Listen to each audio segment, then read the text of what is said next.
Let's turn those designs into a reality. Let's craft. As always, starting in Canva, we're going to go to Create a Design, Custom Size. We're going to convert the metric to inches, and then we're going to do it for 8.5 by 11, which is just a regular size of copy paper. We're going to head to Elements and type in pizza. My son loves pizza. And I wanted a cute one with a smiley face, and I found this one and thought it was perfect.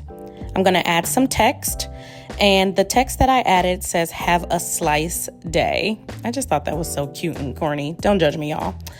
Head to Effects, and what we're going to do is add a curve so it fits on that crust of the pizza. And so we're going to put the curve in an opposite direction, and I just curved it up until I felt like it fit into the pizza crust. I'm going to adjust the sizing, but I also want to add an outline so it's easier to read, so I outlined it in yellow. I grouped it all together, and then we're going to download it as a PNG with a transparent background. Once you do that, we're going to head over to Cricut Design Space and click on Upload. Upload the image from your computer.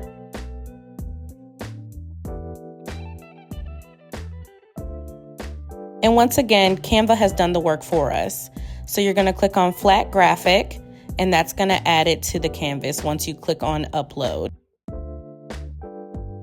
In the canvas, as you can see, this is way too big, so I sized it down to about 4.5 inches, which is about standard for a size 2T t-shirt.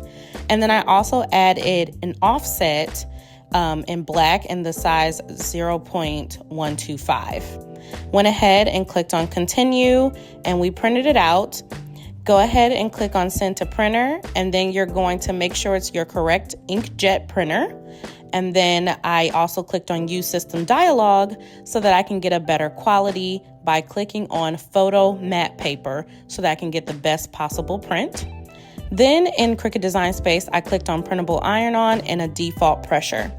Add it to your light grip Cricut mat and make sure you press it down really good. Make sure that it's completely dry when it comes out the printer, and give it a good press onto your light grip Cricut mat. And then we're going to add it to our Cricut machine. And as you can see, the Cricut is looking for those registration marks that are on the edges there.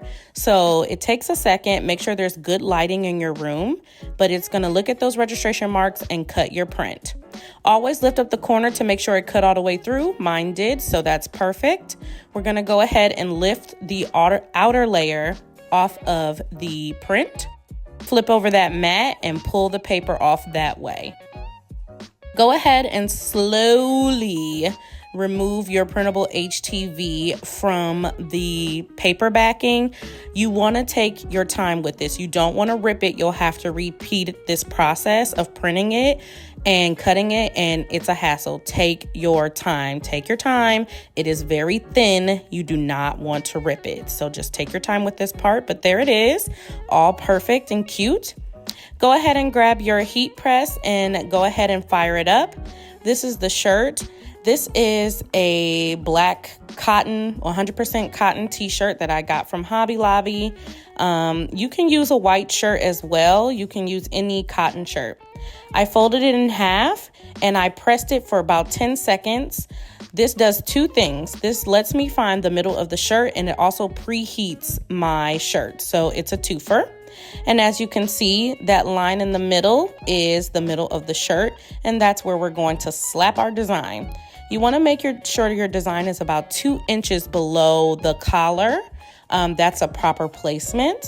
And then we're going to put some Teflon sheet on top of it. Make sure that the image underneath doesn't curl up under the Teflon sheet. That's happened before and it messed up the press. So just take your time with that process and go ahead. We're going to press it. Follow the instructions on your printable HTV that you received. I got mine from Amazon. Lift it up, and there it is. It's on the shirt. On the edges there was a little bit of lifting, so I went ahead and turned it around on the back and pressed it on the back for 15 seconds. And now it's perfect. My son loves this shirt. Honestly, you can make any type of design. This is a great alternative if you don't have a sublimation printer and you don't want to go through the hassle of using all that HTV. Printable HTV is awesome. Let me know any questions in the comments below.